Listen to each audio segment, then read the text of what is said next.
Bob and Sylvie's always kind of pulling off something, you know, stupid or whatever. They coon hunted together all the time.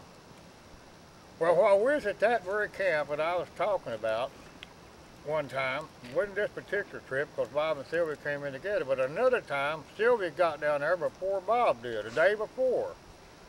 And we were sitting around the campfire and Sylvie said, Glenn, I got to tell you a story. He said, don't you ever tell Bob I told you. I said, I promise, Sylvie, I won't ever tell him. He said, Bob and I went coon hunting one night. And you got to know this Sylvie really well, because I'll tell you what, if he saw a deer in the middle of the courthouse square in Rogers, Arkansas, he'd think he's supposed to shoot him, you know? That's just the way he was. Anyway, when they go coon hunting, and Sylvie's carrying his automatic 22. When they drove Bob's truck down into this old field, kind of growed up a little bit with, you know, sprouts and stuff. And they took off down through there coon hunting. Well, about 2 o'clock in the morning, they're gawking back up through there trying to find the truck, you know, and Bob was walking up front and Sylvie's walking in the rear. And Sylvie's telling me this story. He said, all of a sudden, so Bob just threw his arm back and slammed into me like that, and he said, look at there, Sylvie. He said, shoot that deer right there. Sylvie said, oh, yeah. So I pulled that 22 up, and I went, pow, pow.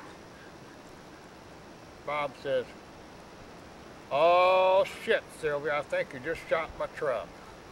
Oh, no. Yeah, oh. There's a little old sprout there that's sitting right in the middle of the little running light down there. It looked like deer's eyes. And Sylvie done shot 2 holes in Bob's truck. Oh, no. Oh, yeah. Those guys are scary. Yeah. And then, you know what's funny? The very next day, Bob gets there. Now, this incident happened 10 years ago. The next day, Bob gets there. We're standing around a campfire, and he said, Sylvie, I don't know if you like this or not, but I'm going to tell Glenn about going coon hunting when you shot my truck. And Sylvie said, I with me. Sat there and never said a word. Let Bob tell the whole story. Oh, 10 years to the day, I guess, you know, and both of them tells the story one day apart. That's they amazing. Kept it a secret.